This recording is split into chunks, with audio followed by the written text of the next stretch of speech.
시대에 걸맞는 데이터 분석가가 되려면 어떤 역량이 필요한지 발표해 주실 예정인데요. 발표 후 약 30분 정도 패널 토크 시간을 가질 예정입니다. 해당 시간에 채널 채팅을 통해서 실시간으로 연사님과 소통하실 수 있으니까요. 들어보시면서 좀 궁금하신 점 있으시면 언제든 편하게 저희 채팅에 남겨주시면 이따가 확인해 보시고, 네, 연사님께서 좀 답변 주실 예정입니다. 네, 그럼 본격적으로 오늘 주제에 대한 이야기 하기 전에 간단하게 저희 하트카운트에 대해서 잠깐 소개해드리고 바로 본론으로 들어가도록 하겠습니다.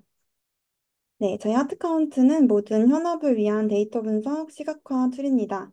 네, 에비런 이전 애널리스트, 누구나 데이터 분석가가 될 수 있다라는 캐치프레이즈로 네, 저희 시각화 기능 그리고 AI 기반의 증강형 분석 기능이 을 제공하고 있습니다. 그래서 저희 시각화 기능들은 누구나 무료로 사용해 보실 수 있으니까요. 여기 QR코드나 네이버나 구글에 하트카운트 검색해 보셔서 직접 한번 사용해 보시길 권해드립니다. 그리고 하트카운트는 데이터 커뮤니티도 운영하고 있습니다. 네, 커뮤니티 공식 페이지를 통해서 실무자분들께 필요한 데이터 콘텐츠들, 뭐 강의, 블로그, 실습 예제 등등 제공하고 있는데요. 그리고 하트카운트의 학습에 도움되는 예제들, 그리고 다른 사용자분들의 사례도 확인해 보실 수 있으니까요. 여기 QR코드 스캔하셔가지고 저희 커뮤니티 페이지도 한 번씩 꼭 방문해 보시길 추천드립니다. 네, 마지막으로 저희 하트카운트 웨비나는 매월 데이터 관련된 주제로 진행되고 있는데요. 이렇게 유튜브에서 VOD도 확인해 보실 수 있고, 팟캐스트에서도 라디오를 청취하실 수 있습니다. 그래서 관련 플랫폼에 하트카운트 채널 검색하셔서 구독해 주시면 새로운 콘텐츠들 바로 알림 받으실 수 있습니다.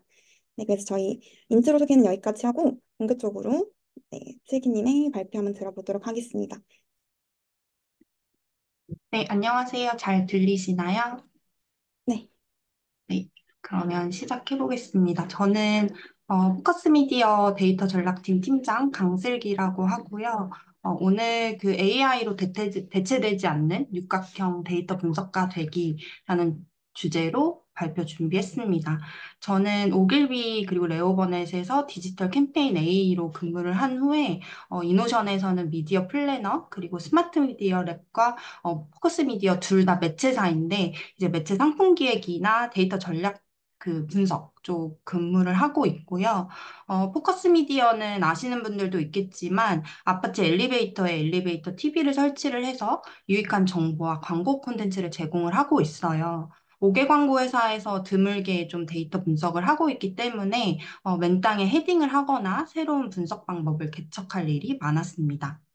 엘리베이터 TV는 이제 거주하시는 공간에 설치되어 있는 경우도 있을 텐데 이렇게 생겼고요. 전국에 5,200단지, 7만 1,000대, 810만 시청자 커버리지를 보유하고 있습니다. 하루에 평균 4번 정도 엘리베이터를 꼭 사용하기 때문에 그 810만 명의 시청자가 하루에 4번씩 꾸준히 이용하는 매체는 현재는 거의 저희밖에 없다고 할 정도로 TV도 이제 많이 보기 어렵고 디지털도 이제 큰 금액이 아니면 이렇게 많은 시청자를 매일 만나기 어렵기 때문에 그런 메리트를 느끼고 많이 진행을 해주고 계신데요. 특히 아파트 입주민들이 소득 금액 차이도 있고 지출 금액 차이도 있기 때문에 소비력이 있다라는 걸 많이 강조를 하고 있습니다. 그래서 저희는 이런 데이터를 조사를 해서 신뢰도 있게 조사를 해서 발표하는 그런 업무를 하고 있고요. 제가 마케터로 근무를 하다가 이직을 하면서 점차 데이터 활용도를 늘린 케이스인데, 이제 어려운 부분도 있었지만 다른 영역에서의 경험이 이제 도메인 지식이나 소프트 스킬 면에서 도움이 많이 됐는데요. 저는 실은 SQL이나 파이썬도 할 줄 모르기 때문에 굉장히 이 자리에 서 있는 게 조금 부끄럽기도 하고, 데이터 가공은 태블로 프랩을 주로 쓰고 있는데 이 프랩도 가공을 곧잘 해서 SQL을 좀 배우는데 베리어가 되고 있는 것 같아요. 그래서 이 자리에 계신 분들은 많은 분들이 이제 하드 스킬 쪽에 많이 그 능력이 있으실 거기 때문에 제가 알려드리는 이런 소프트 스킬 면에서의 제가 겪었던 경험과 부족하지만 저의 그 설명이 같이 만나면 좀 더 시너지가 될 수 있을 것 같아서 이런 내용을 준비하게 됐습니다. 소프트 스킬을 정리하기가 되게 어려운데 저는 일단 용기를 내서 저지르고 난 다음에 혼난 뒤에 개선하는 것 요렇게 정의를 해봤어요. 그래서 이게 조금은 올드한 말일 수 있을 것 같아서 미리 쌍화탕 이미지를 넣어봤고 라떼도 아니고 좀 더 정말 구수한 그런 말인 것 같아요. 그래서 재밌게 좀 들어주셨으면 좋겠고 저는 데이터 분석가의 6가지 핵심 역량을 개인적으로 이렇게 정리를 해봤는데 이 1번부터 6번까지는 AI로 인해 대체될 것 같은 순서 순으로 작성했습니다. 그래서 통계 기술적 역량, 그 다음에는 AI 자동화 활용, 그 다음에 데이터 프로젝트 관리, 데이터 스토리텔링, 비즈니스 이해력, 소프트 스킬, 요렇게 나눠봤는데요. 첫 번째 통계 기술적 역량은 아마 많이 공감하실 것 같아요. 저는 이제 툴을 잘 다룰지 몰라서 데이터 사이언스 영역은 아직까지 많이 넓히지는 못했고, 그 대신에 하트카운트나 태블로 같은 로우 코딩, 노코딩 솔루션을 많이 이용했습니다. 하트카운트는 뭐 예를 들면 저희 문문실내화라고 저희 회사에서 판매하고 있는 층간소음 실내화가 있는데 요 그 아파트 단지별로 판매량과 단지별 타겟 특성을 상관관계로 분석을 해서 어떤 타겟이 많이 살수록 구매량도 높은지 상관관계 분석을 하트카운트의 스몰 멀티플즈를 이용해서 해봤어요. 그래서 이제 하이엔드 대상자가 많이 살고 신용카드 금액이 높거나 소득이 높을수록 층간소음 실내화도 많이 산다. 이런 분석을 해봤었고요. 이 외에도 최근에는 챗 GPT를 접하면서 거의 불가능한 것이 없다고 느껴질 정도인데, 간단한 분석 예시이지만, 전 월마트의 데이터셋을 챗 GPT에 주면서 어떤 요인이 매출과 상관관계가 높은지 계산을 할 수 있는 코드를 달라고 했어요. 그래서 데이터를 이렇게 첨부를 해서 물어봤는데, 아예 계산까지 해서 알려주더라고요. 그래서 보시면, 뭐 실업률과 가장 음의 관계이고, 그 다음에 소비자 물가 지수, 온도, 휴일 여부, 연료 가격 이 순으로 음이나 또는 양과의 관계가 높다. 이렇게 분석을 해주고 이거를 차트로 시각화까지 해줍니다. 이 예시는 굉장히 좀 간단하다고 볼 수 있는데 프롬프트만 좀 정교하게 제공할 수 있다면 더 복잡한 분석도 가능할 것 같고요. 아직까지는 이 얼렁뚱땅 답변해버리는 오류도 있고 아웃라이어 제거 같은 좀 더 통계적인 지식을 요하는 사람의 인볼브가 필요한 영역이 있지만 작년과 올해의 AI 발전 속도를 경험하신 분이라면 이런 부분의 개선도 굉장히 빨리 일어날 것이라는 것도 예상하실 수 있을 것 같습니다. 이게 작년 그 AI가 만든 영상이고 올해 만든 영상인데 1년 만에 이 정도 발전을 했다면 이 내년이나 내후년은 어떨지 좀 예상이 되실 것 같아요.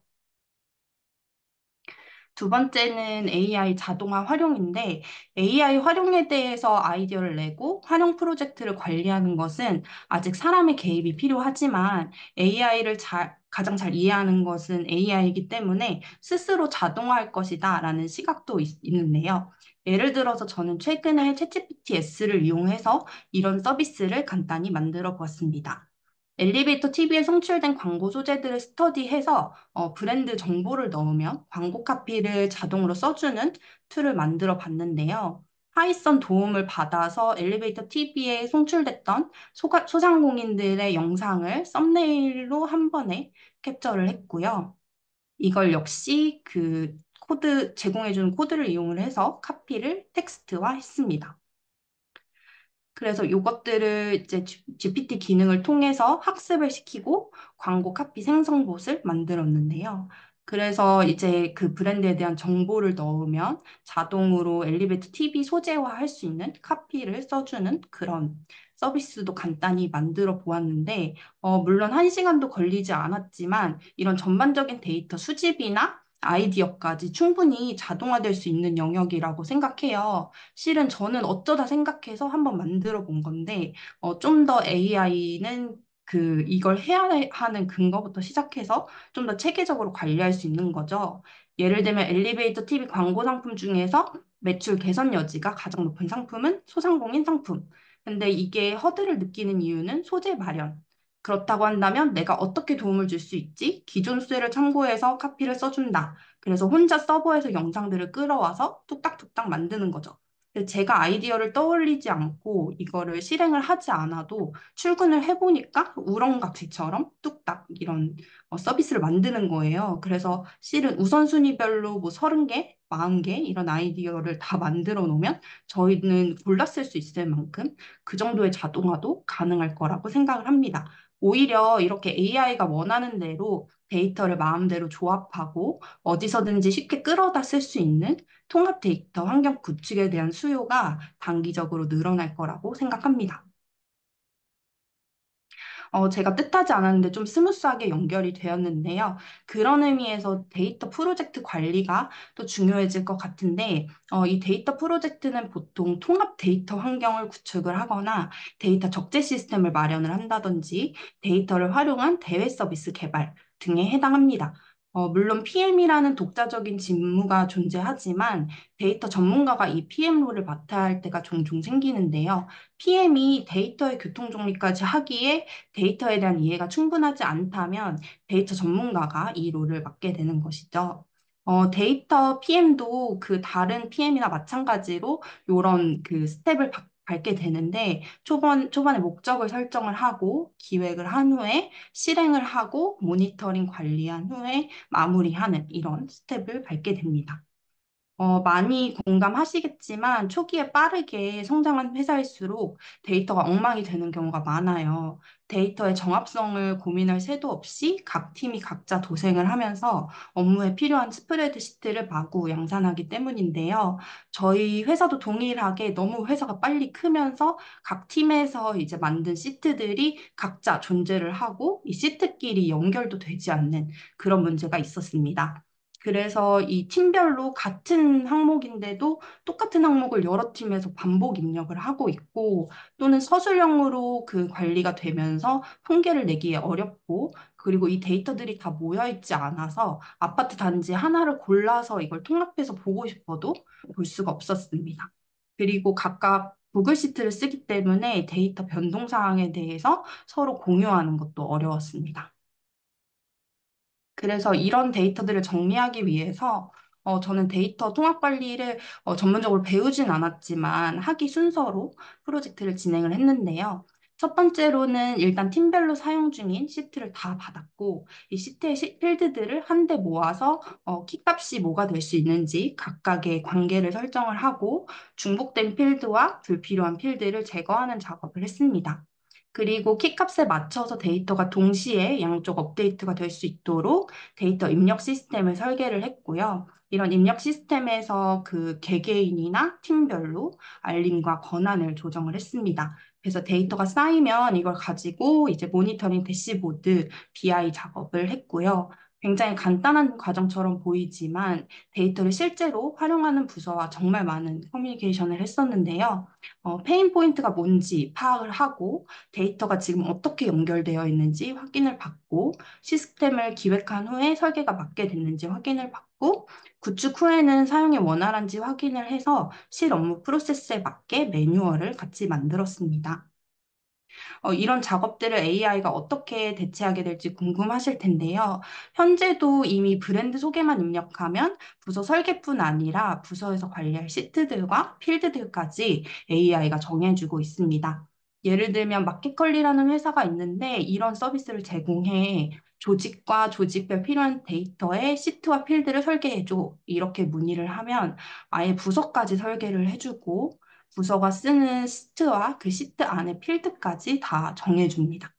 그래서 아마 시도는 아직 안 해봤지만 저희가 현재 쓰고 있는 필드의 정의를 다 정리해서 보내면 이거 이런 식으로 비효율적이기 때문에 이렇게 합치고 관리하는 게 좋아. 이렇게 저보다 더 효율적으로 설계해 줄 수도 있을 것 같아요.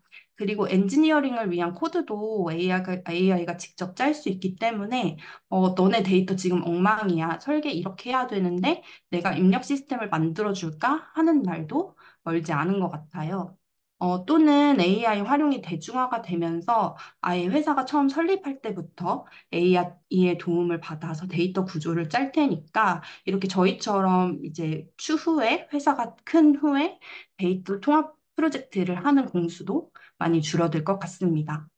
물론 PM은 아직 존재를 하면서 AI 시스템과 협업 부서 사이에 통번역, 예를 들면 다른 협업부서에서 원하는 요구사항을 프롬프트화해서 디자인을 하는 담당은 필요할 것 같고요.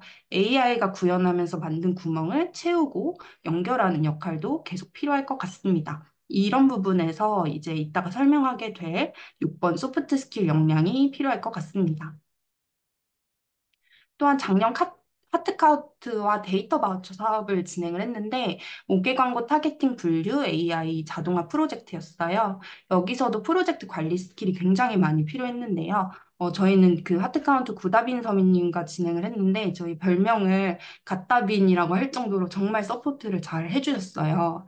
그리고 저희는 그 데이터 사이언티스트와의 협업은 이렇게 진행되는구나를 배울 수 있었던 소중했던 PM 경험이었습니다. 데이터 바우처 사업은 이제 다른 회사에서도 진행하시는 걸 추천을 드리는데 매년 그 중소기업이나 중견기업으로부터 신청을 받고 있고 저희의 경우에도 이제 기천만 원을 지원을 받아서 좀 더 저렴한 가격으로 데이터 분석을 지원을 했고요. 사업 계획서에 발표 영상까지 찍어야 돼서 저희 팀원분이 굉장히 고생을 많이 하셨습니다. 데이터 엔지니어와 데이터 사이언티스트는 구체적인 추정 모델, 그리고 알고리즘을 실제로 구현을 하게 되는데, 모델이나 알고리즘의 종류, 포함하게 될 데이터 범위는 데이터 프로젝트 매니저가 결정해야 합니다. 도메인에 대한 이해를 바탕으로 업계에서는 이런 추정 방식이 공감을 얻을 수 있고 이해를 합니다. 그리고 이런 기능을 더 필요로 할 거예요에 대한 의견을 주로 드렸습니다. 그 결과 저희가 만든 서비스가 브랜드나 앱 이름만 선택하면 이용 타겟의 튀는 특성을 분석하고 그 특성별로 자동으로 타겟팅 세그멘테이션을 만들어주는 AI 자동화 솔루션을 구축할 수 있었습니다. 네 번째 영역은 데이터 스토리텔링인데 데이터 분석이라는 게 그 액션을 도출을 해서 실제 실행하지 않으면 반쪽짜리라고밖에 볼 수 없어요. 그래서 데이터 분석 결과를 이제 그 청중에게 효과적으로 전달을 해서 액션을 하게 만드는 게 굉장히 중요한 부분인데요. 데이터 기반으로 한 인사이트를 어떻게 전달하느냐에 따라서 의사결정이 크게 달라지기도 합니다. 그래서 데이터 분석 결과 발표할 때 이런 경험이 있으실 텐데, 딱 봐도 아무도 안 듣는 것 같은 기분을 느껴보신 적이 있을 것 같아요. 저는 굉장히 중요한 아젠다를 가져와서, 아, 이거 진짜 충격적이네요. 당장 대책을 마련하시죠. 이런 반응을 기대했는데, 현실에서는 이제 끝에 훈훈하게, 아, 정말 유용한 인사이트 감사합니다. 이렇게 끝나는 경우가 많았어요. 조직별로 이 마케팅이나 비즈니스에 있어서 전적으로 데이터를 많이 활용하는 조직도 있지만 이미 전략은 정해져 있고 데이터 분석은 그냥 참고하면 좋은 정도로 여기는 경우도 많은 것 같아서 이렇게 데이터 분석 아이템들이 분석만 하고 반쪽짜리 형태에서 끝나는 거죠. 그래서 이런 것들을 방지하기 위해서 제가 스토리텔링을 할 때 참고하는 팁들이 몇 가지가 있는데요. 첫 번째는 첫 장부터 문제 제기를 하는 겁니다. 보통 분석 리포트가 이제 전체적으로 개괄 분석을 하고 상세하게 분석한 다음에 요약 및 시사점으로 끝나는데 이런 그 구성이 살짝 루즈할 수도 있어요. 그래서 첫 장부터 현재 문제를 짚어주면 집중도가 훨씬 올라가고요. 예를 들어서 현재 올가닉 방문 비율이 매달 줄고 있습니다. 광고 의존도가 높아지고 있는데 어떻게 해결할 수 있을까요? 이런 문제 제기 자체가 굉장히 주목도를 끄는 거죠. 두 번째는 분석 툴에 갇히지 않는 건데요. 보통 팀에서 이용하는 분석 툴에 한해서만 분석하는 경우가 있는데, 그럼 이제 다른 팀에서 느꼈을 때 그냥 남의 얘기처럼 들릴 수가 있어요. 그래서 더 큰 그림을 볼 수 있는 툴이나 상관관계를 이끌어낼 수 있는 다른 툴과의 크로스 분석이 필요합니다. 그래서 아까 올가닉 방문은 이제 구글 애널리틱스 같은 걸로 분석을 할 수 있을 텐데, 이 분석과 이제 네이버 데이터 랩 검색량 쿼리를 같이 보는 거죠. 그래서 함께 분석을 해봤더니 온라인 영어 학습에 대한 검색량은 늘고 있지만 정작 저희 브랜드 검색량은 줄고 경쟁사 쿼리가 늘고 있어요. 이렇게 저희의 분석뿐만 아니라 전체적인 시장과 경쟁사를 같이 볼 수 있는 데이터를 제공을 해주면 좀 더 주의 환기가 됩니다. 이런 타 팀이 활용하는 툴과 크로스 분석이 필요하다 싶을 때, 그리고 또는 직접 마케팅 활동, 경쟁사의 마케팅 활동 현황을 조사하기 어려울 때는 다른 팀과 협업을 요청을 하고 자료를 함께 준비하면 되겠죠. 회사 규모가 클수록 팀별 역할이 굉장히 세분화가 되어 있고, 협업에 보수적인 경우가 있는데, 큰 회사일수록 역설적으로 이런 그 협업 분석이 굉장히 필요하거든요. 그래서 좀 처음에는 낯설고 불편할 수도 있지만, 다른 팀에 손을 내밀고 협업을 하고 같이 분석하는 이런 작업이 굉장히 중요하다고 볼 수 있습니다. 그리고 액션 아이템을 함께 제시하는 게 굉장히 중요한데요. 아, 그런가 보다 좋은 데이터네. 여기서 그치지 않고 좀 더 맹렬한 토론을 이끌고 싶다면 실제 액션 아이템도 제시해야 합니다. 그래서 검색 결과의 1, 2페이지에 저희 콘텐츠 점유율을 봤더니 10%밖에 안 돼요. 그래서 저희 SEO 최적화도 해야 하고 콘텐츠량을 늘려야 합니다. 그리고 연관 검색어는 이러니까 이것들을 많이 활용해 주세요. 이런 그 의견을 던지면 좀 더 토론이 활발하게 될 수 있겠죠.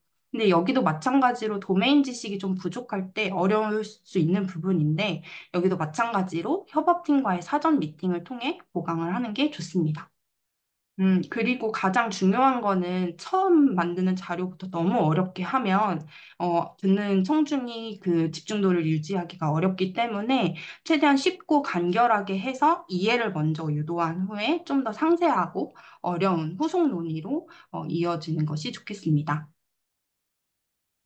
가장 중요한 것은 내가 만든 데이터 문서를 가지고 변화를 만들겠다는 마음가짐인 것 같아요. 그래서 의지를 가지고 나는 이걸 어떻게든 이해시키고 어떻게든 변화를 이끌겠다라는 의지가 필요한 부분인 것 같고, 그래서 데이터 분석 결과를 발표하는 거에서 끝이는 게 아니라 반응을 좀 살피고 이해가 되지 않은 것 같다면, 아, 혹시 좀 어렵나요? 어떤 부분을 더 설명드릴까요? 어떻게 보강을 드릴까요? 이렇게 적극적으로 커뮤니케이션을 하면 확실히 액션 도출 미팅까지 끈질기게 이끌어낼 수 있습니다. 실은 이런 의지를 갖도록 스스로 동기부여를 하는 거, 그리고 동기부여가 될 수 있는 조직 문화를 만들어 가는 게 저도 가장 어려운 부분인 것 같습니다.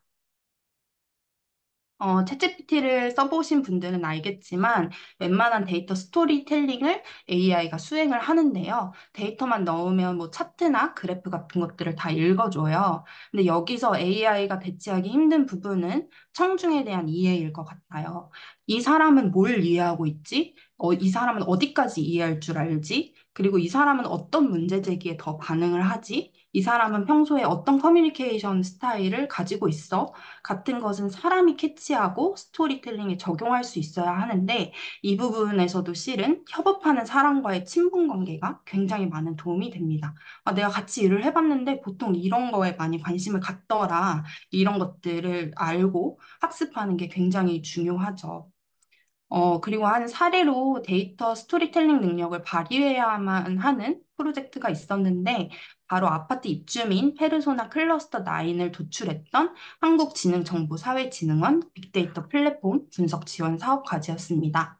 역시 매년 3월 정도의 수집을 받고 있는데, 신청을 받고 있는데, 그 사업 계획서를 제출을 해서 1억 정도 국가 지원을 받아서 진행했던 프로젝트였고요.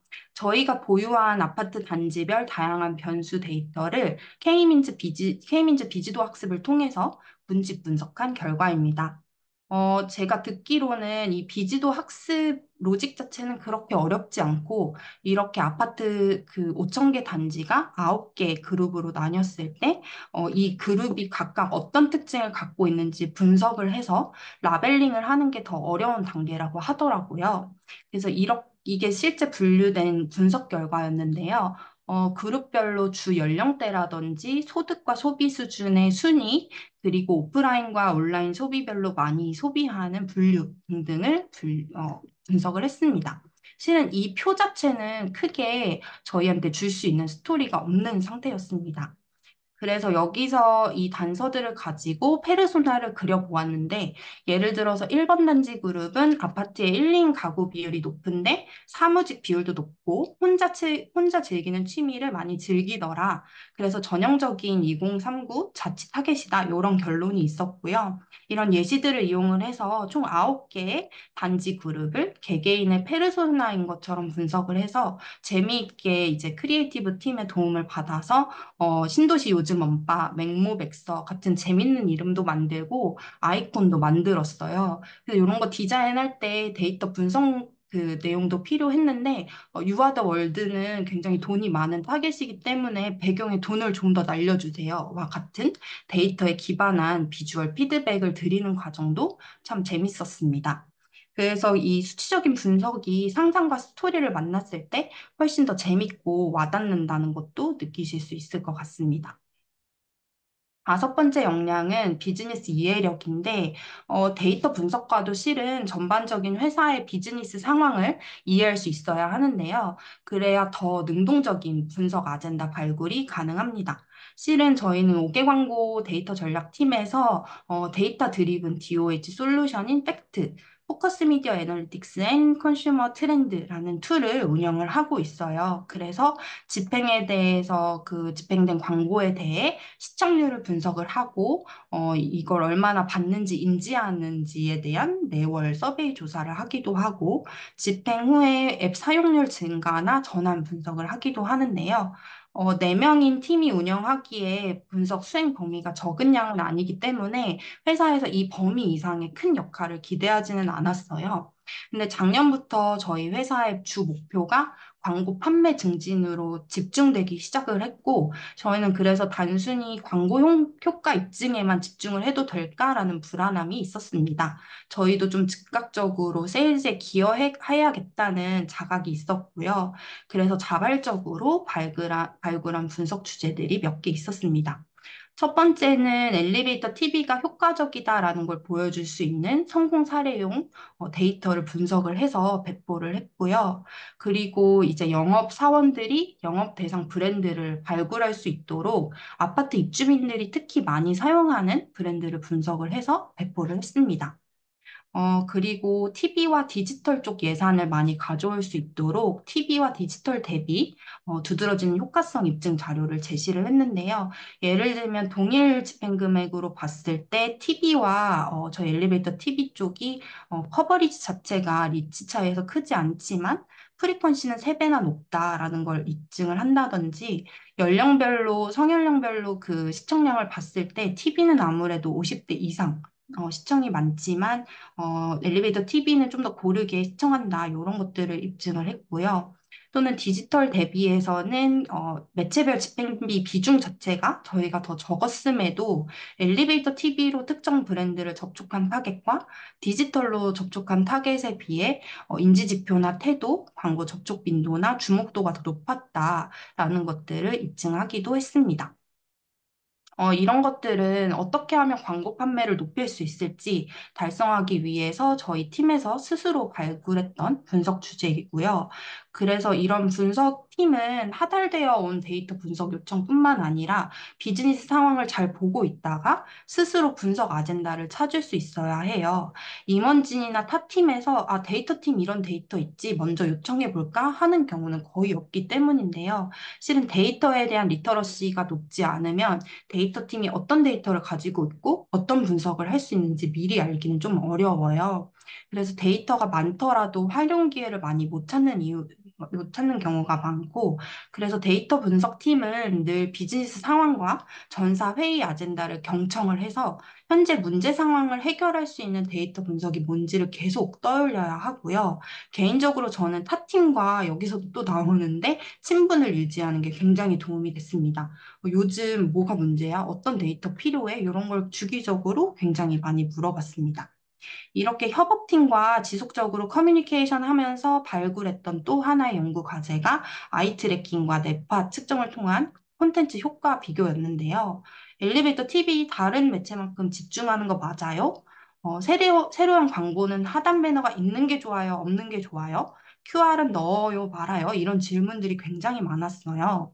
그래서 이걸 어떻게 입증하면 좋을까 하다가 한국기술교육대학교와의 산학협력을 통해서 아이 트래킹과 뇌파 기법을 써보기로 했습니다. 그래서 저희가 직접 한국기술교육대학교 학생들이 이 엘리베이터 모형을 만들어서 실험을 진행을 해주셨고요.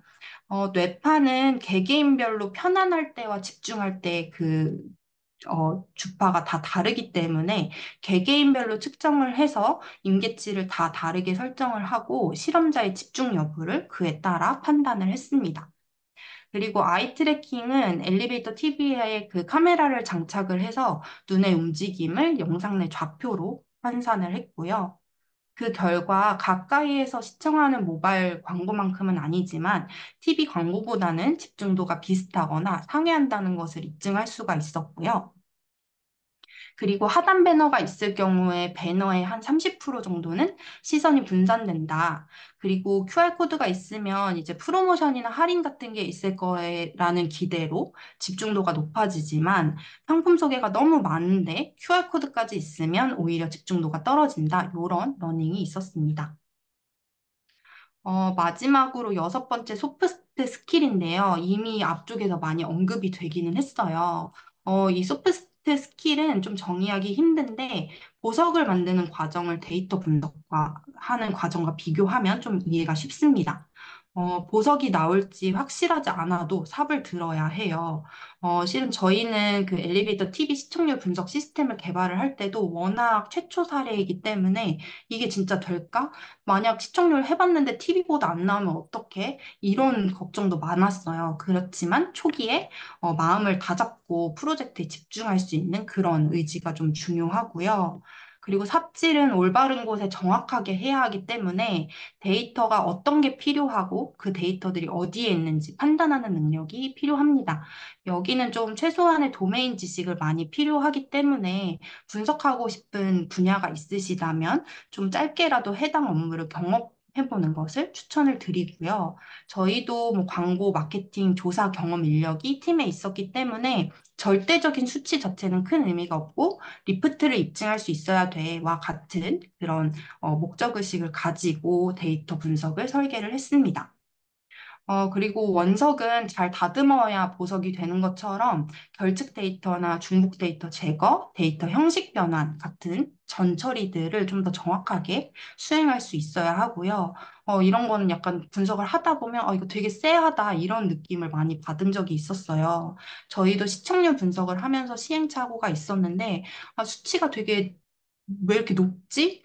하고 보다 보니까 하루에 엘리베이터를 37번 탄다고 나오는 분이 있었던 거예요. 이런 건 아웃라이어라 제거를 했었어야 되는데 뒤늦게 제거하는 부분도 있었습니다.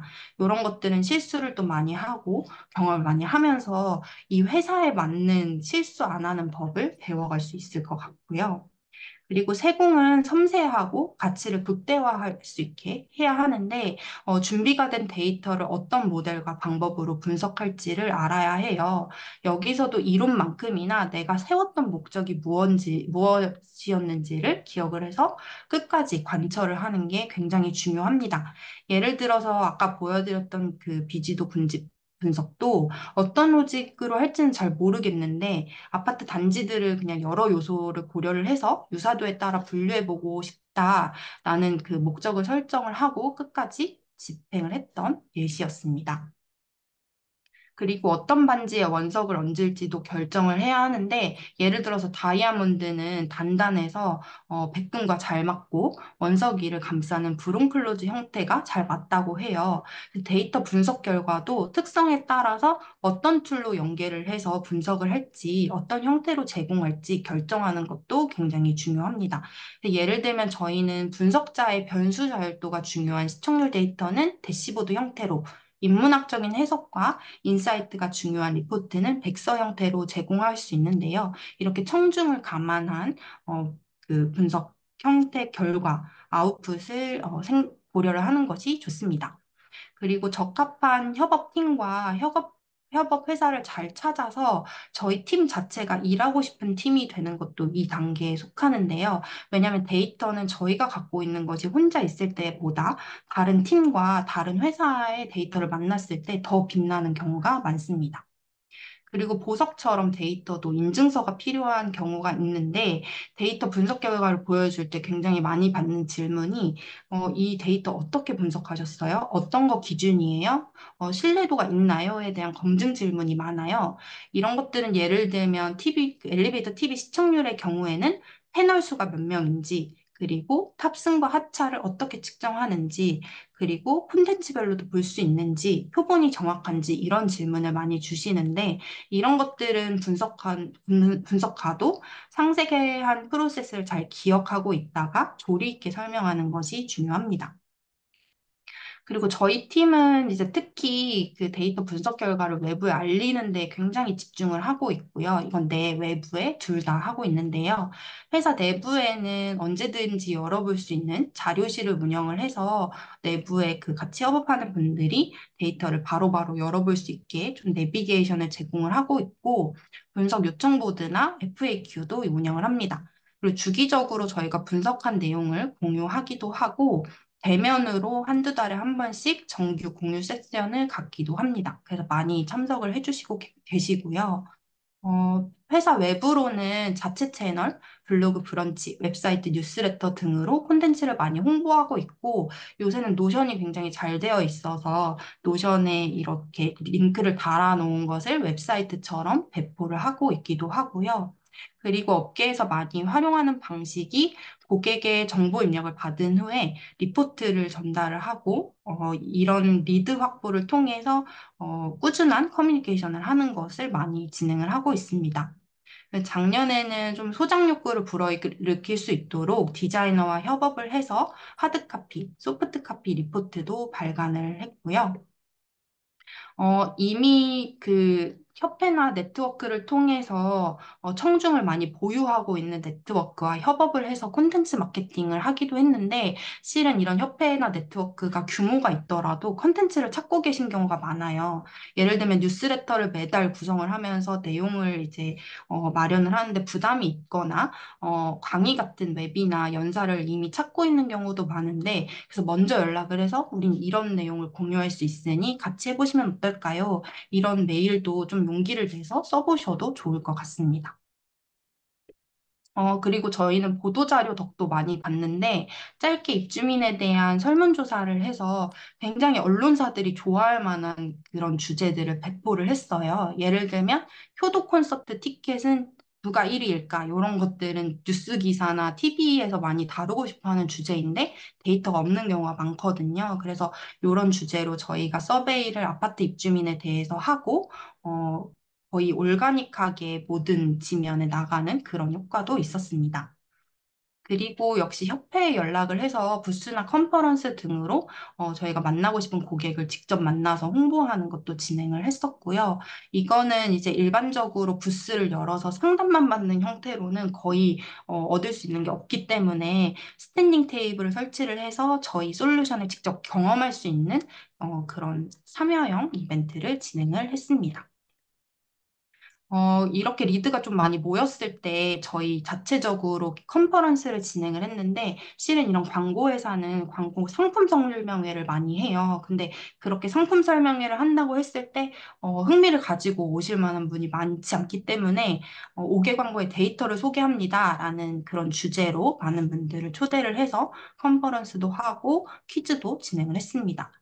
제가 요즘 많은 그 활동을 하고 있는 부분은 개인 링크드인인데요. 실은 그 회사 페이지를 운영을 하는 것보다 개인이 활동을 하면서 자기 업무 얘기를 들려주는 게 훨씬 더 많은 그 주목을 받고 있어요. 그래서 이런 부분도 추천을 많이 하고 있습니다.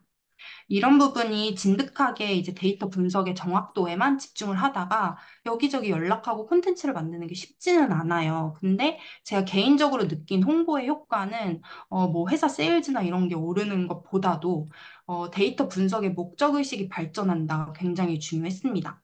저는 간혹 가다가 저의 내적 동기 때문에 데이터 분석에 매몰될 때가 많았는데 데이터 분석 주제 자체가 중요하지도 않은데도 뭔가 데이터 꼬이는 게 싫고 막 이래서 이런 거 꼬이는 걸 푸는데 하루 종일 막 할애한 적도 있었고 근데 반면에 최근에는 대외 활동도 많이 하고 외부분들도 많이 만나면서 5개 광고 데이터에 대해서 진짜 많이들 모르시는구나. 특히 이런 걸 궁금해 하는구나. 같은 정보를 많이 얻게 됐고요. 그리고 실제 업계 중요도에 맞춰서 제 시간을 분배할 수 있었던 게 가장 큰 득인 것 같아요. 그리고 콘텐츠의 결도 외부의 반응을 계속 학습하면서 좀 더 쉽고 재밌게 다듬어 갈 수 있었습니다. 근데 이런 홍보 활동을 데이터 분석팀에 기대할 수는 없어요. 근데 이제 우리 회사가 가진 데이터들을 외부에 좀 더 알리고 싶으시다면 이렇게 간단하게 자체 채널이나 링크드인 개인 활동으로 외부 노출을 틈틈이 넓혀보는 것을 추천을 드리고요. 또 한 가지 홍보 담당자에게 데이터가 정말 어렵거든요. 저희 이제 분석 결과 엑셀 같은 걸로 전달을 해서 이거 좀 말랑하게 써봐 주세요 하면 어려워하시는 분들이 많아요. 그래서 요즘에 제가 드는 고민은 데이터 분석가가 이런 콘텐츠 제작 역량도 있으면 더 경쟁력이 있진 않을까?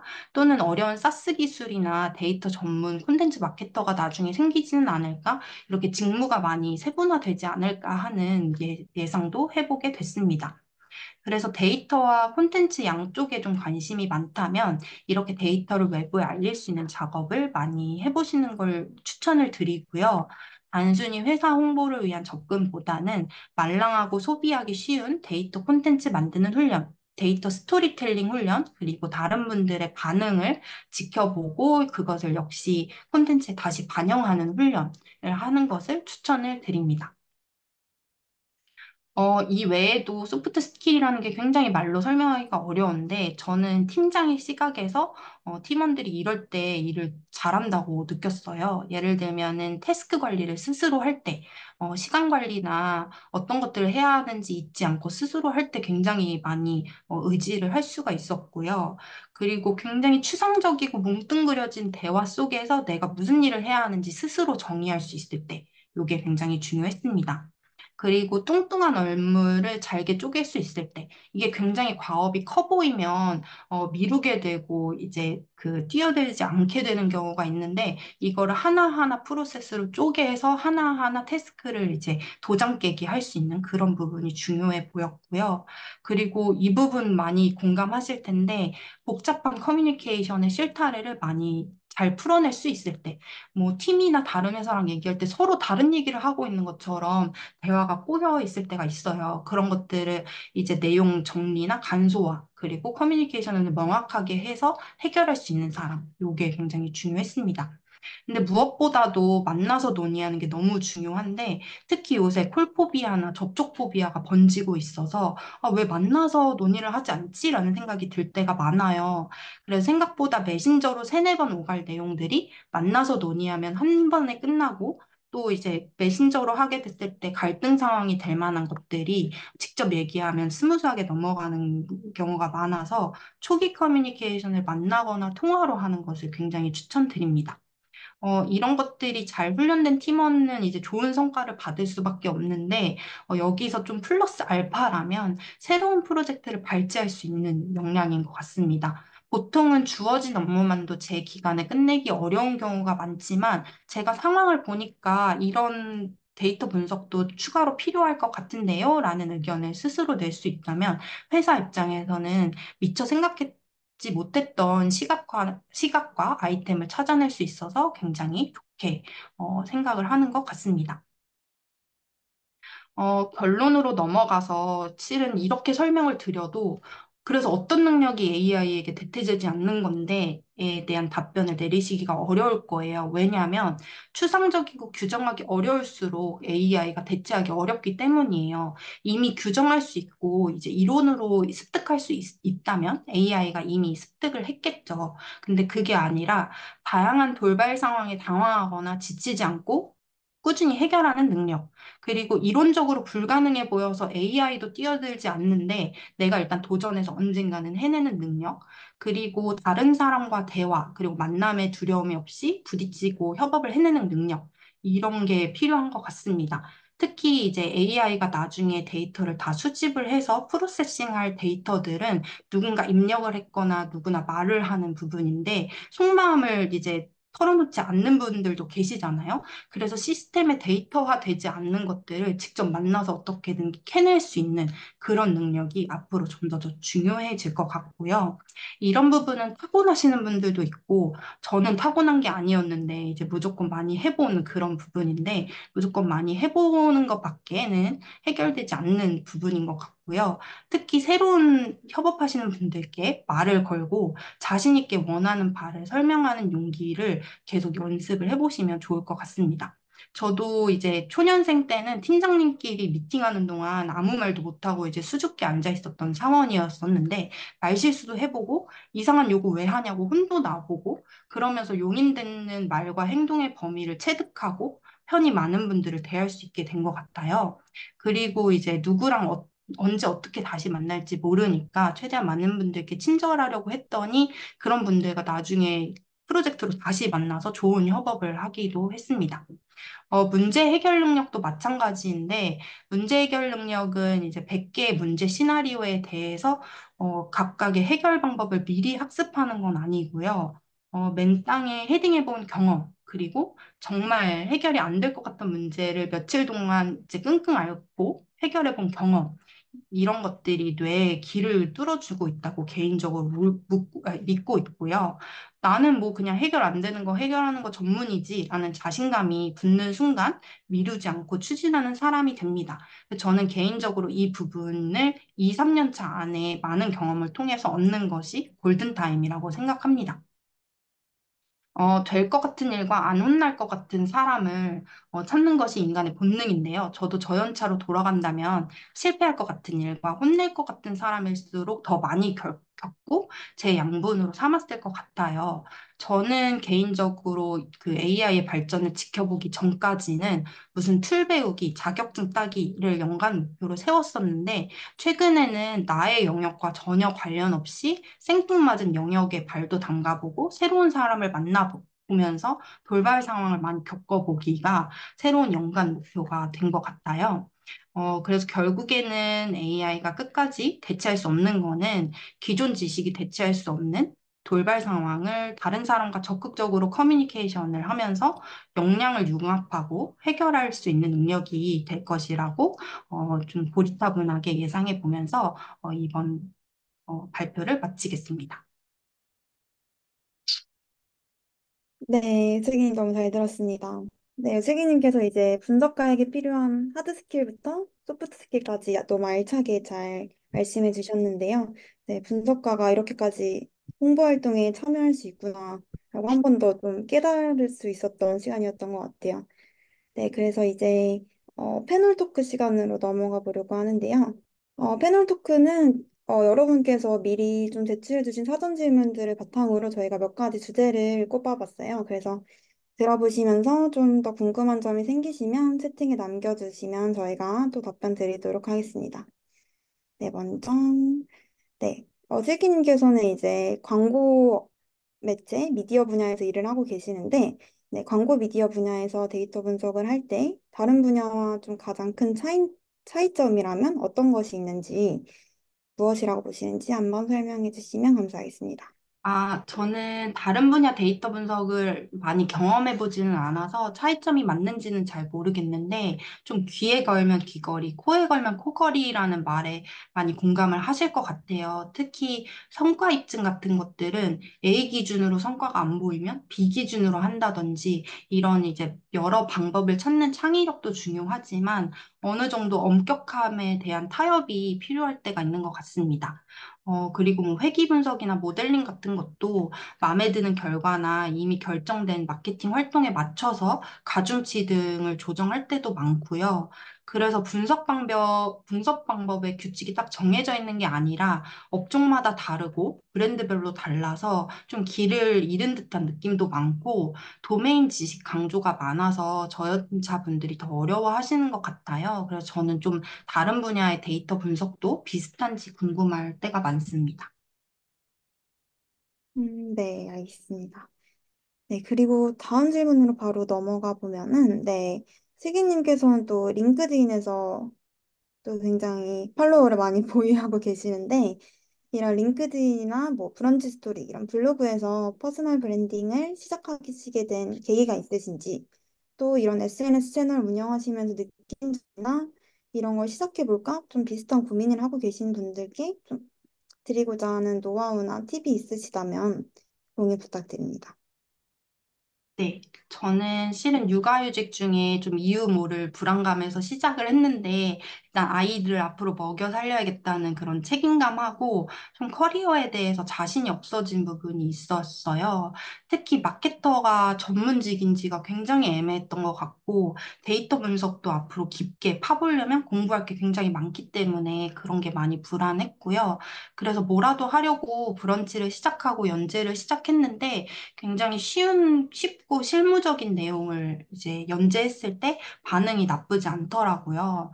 그래서 제가 깨달은 게 노하우가 필요한 실무 지식일수록, 시중에 정보가 참 없다는 거였고, 단적인 예로 마케팅이나 데이터 분석을 잘 하시는 분들은 실무가 너무 바쁘기 때문에 컨텐츠를 쓸 시간이 없어요. 그래서 조금이라도 짬을 내서 노하우를 나누면 경쟁력이 되더라고요.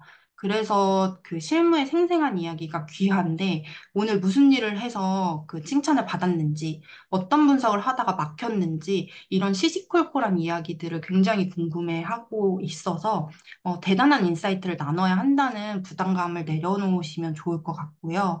그리고 이게 뭐 인스타 릴스처럼 좋아요나 이제 추가 수익을 위해서 하는 게 아니라 나의 이제 노하우를 쌓고 나의 그 지식을 쌓는다. 라는 그런 의지로 시작을 했기 때문에 좋아요가 많지 않다고 해서 막 좌절하거나 그러기보다는 나의 인사이트를 적재한다. 그리고 다른 사람들의 포스팅을 보면서 나도 배운다. 이런 의의로 꾸준히 하는 걸 추천을 드리고요. 저도 이걸 해서 뭔가 팔로워를 늘리고 이런 것보다는 한 해 동안 제가 알고 있는 부분을 쌓아서 책을 내는 걸 목표로 하고 있습니다. 그래도 좋아요가 굉장히 필요한 상황이라면 처음 두 줄을 정말 클릭할 수밖에 없도록 진솔하게 쓰는 것이 핵심 팁인 것 같고요. 그리고 이제 생각보다 스크롤을 빨리 하시기 때문에 어려운 주제도 읽히기 쉽게 말랑하게 풀어 쓰는 것을 추천을 드립니다. 네. 책을 내시면 꼭 읽어봐야겠습니다. 네. 감사합니다. 네. 꾸준함이 참 쉬운 게 아닌데 대단하신 것 같아요. 네. 그러면 이제 다음으로 넘어가면 세 번째로는 이제 남겨주신 질문을 그대로 가져와 봤는데 데이터 분석가를 준비하면서 저만의 차별점을 만들고 싶습니다. 어떤 것을 하면 좋을까요? 라고 여쭤봐 주셨어요. 네. 제가 오늘 발표하면서 몇 번 언급을 하긴 했는데, 저는 개인적으로 다른 팀분들과의 친분이 정말 중요했고요. 아이템 발굴부터 시작해서 데이터 이해시키는 거, 그리고 내가 데이터 줬으니까 이걸로 뭐를 제발 해줘. 이런 액션을 실제로 도출시키는데 정말 도움이 됩니다. 이게 생각보다 어렵지 않고, 뭐 인사를 밝게 하는 것부터 시작을 해서 식사나 티타임을 청하는 거나, 데이터 하나만 요청받았는데 혹시 이것도 필요하세요? 이런 친절만 있어도 정말 도움이 되고요. 이런 부분은 취업 준비 과정에서도 링크드인 등으로 닮고 싶은 분을 정해서 메시지나 댓글 등으로 꾸준히 교류하면 또 여러 취업 관련 도움도 받으실 수 있을 거예요. 그 외에 차별점은 요즘 세분화되는 데이터 관련 직무를 관찰을 해서 나에게 맞는 직무를 찾는 건데요. 예전에는 데이터 분석가로 뭉뚱그렸었는데 지금은 금융, 물류, 마케팅, 보안 이런 것처럼 데이터 분석 분야가 세분화가 되고 있고 언급했던 데이터 프로젝트 매니지먼트라든지 데이터 거버넌스 전문가 같이 데이터 관련 직무들이 세분화되고 있어요. 이런 것들을 채용 공고를 꾸준히 검색을 하면서 어떤 분야가 세분화가 되고 있고 수요가 있는지 파악을 하고 내가 잘 할 수 있는 직무가 뭔지 생각해 보셔도 좋을 것 같습니다. 네. 감사합니다. 그리고 네 번째 질문 주제는 포커스 미디어 고객사분들의 아웃풋을 측정을 하실 텐데 어떤 지표로 측정을 하시는지 그리고 좀 적정한 수준의 지표값이 있는지 궁금하다고 남겨주셨어요. 네. 네. 저희는 일단 시청률 데이터로 시청량이나 CPM 같은 것들을 많이 보고, 리치나 프리퀀시도 보고요. 아무래도 그 입주민분들이 하루에 4번씩 엘리베이터를 이용하기 때문에 노출 회유율은 꽤 좋은 편입니다. 그래서 TV나 디지털과 비교했을 때 절대적인 커버리지 효율이 있고요. 그 외에 광고 집행을 통해서 인지도가 얼마나 올랐는지, 뭐 1.3배에서 높게는 3배 이상 이렇게 인지도가 또 올라가기도 하고, 1인당 제품 판매 개수 같은 것도 보고 있는데, 광고 노출 타겟에서 한 1.5배, 2배까지 높게 나타납니다. 이 매치 특성상 바로바로 엘리베이터 TV를 본 타겟이 산 제품을 디지털처럼 트래킹하기가 어렵기 때문에 전환율이나 전환 단가보다는 이렇게 다른 타겟 대비해서 얼마나 더 많이 하는지 리프트 위주로 분석을 하고 있고요. QR 리딩을 이제 중점적으로 분석하시는 광고주분들도 계신데, 엘리베이터라는 공간 자체가 QR을 읽기가 쉬운 공간은 아니기 때문에 파격적인 할인이나 경품이 있는 이벤트가 아니면 이런 분석 방법은 추천드리고 있지는 않습니다. 네, 답변 감사합니다. 네, 그리고 마지막으로는 네, 이것도 업무 관련된 질문인데 C레벨의 의사결정에 도움을 주는 근거 마련 방법 또는 지표 표현 방법이 궁금하다고 하셨어요. 아까 말씀해주신 데이터 스토리텔링 관련해서 그런 질문인 것 같습니다. 한번 답변해 주실 수 있을까요? 네. 이거는 C레벨의 의사결정이라는 게 저희의 입장에서 생각해보면 데이터 분석을 위한 예산을 따낼 때의 의사결정이라고 저는 해석을 했는데, C레벨 분들이 궁금해하시는 건 늘 똑같은 것 같아요. 이 예산을 쓰면 얼마가 돌아오는데, 이런 부분이고, 저희도 데이터 관련해서 예산을 쓸 일이 많았는데, 예산을 따는 게 쉽지는 않아요. 왜냐면 저희가 분석 예산을 땄다고 해서 바로 다음 해나 올해 안에 그만큼의 돈을 벌어올 수 있는 건 아니기 때문이죠. 그래서 이런 것들을 보장하기 어렵다면, 저희는 이런 내용 위주로 의사결정을 이끌어내는데, 이 프로젝트 진행으로 어떤 개선 효과가 나타나는지를 정확하게 표현을 해주고, 그래서 이게 수익 마련에 기여를 할지 말지를 솔직하게 얘기를 해줘야 돼요. 아, 이게 실은 그 매출 때문에 하는 건 아니다라는 의견이 있다면 그걸 투명하게 얘기를 하고요. 내가 얼만큼 돈을 벌어올 수 있다. 이거를 표현하기 어렵다면 대안으로 이제 드밀 수 있는 것들이 업계 동향. 다른 경쟁사는 이런 거 하고 있고, 다른 회사는 이런 분석하고 있다. 그리고 세계적으로 이런 분석하고 있는데 곧 한국으로 넘어올 거다. 이런 얘기를 많이 하고 있고요. 그리고 예산 수준도 과하지 않다는 걸 설득하기 위해서 다른 프로젝트 예산 수준이랑 왜 다르고 어떻게 다른지도 설명을 합니다. 그리고 마케팅 관련 지표라면 어려운 지표를 보고했을 때 하나도 이해를 못하는 경우가 많고요. 그래서 중점적으로는 이 캠페인이 예전 캠페인보다 이런 점에서 잘 됐습니다가 가장 중요했던 것 같고요. 그리고 이제 얼마 팔았고 수익이 뭐고 왜 그렇게 났는지에 대한 이유들, 그리고 경쟁사 대비 뭐가 잘 됐는지, 그리고 잘 된 것들을 모아서 안 된 것들과 잘 된 것들을 모아서 다음에 어떤 걸 할지 이런 것들에 대한 내용을 많이 좋아하시는 것 같습니다. 네. 실제 경험이 녹아든 꿀팁들 많이 전달해 주신 것 같아요. 그러면 우선 저희가 준비한 주제는 여기까지고, 지금 따로 채팅 올라온 게 없어서, 네. 우선은 이렇게 마무리를 하면 될 것 같고, 추가적으로 또 궁금하신 게 있으시다면, 저희 슬랙 커뮤니티 이용해 주시면은 네, 저나 슬기님께서 주실 예정입니다. 네, 그리고 오늘 아까 슬기님이 보여주신 그 사례 발표는요, 블로그 형태로도 발행될 예정입니다.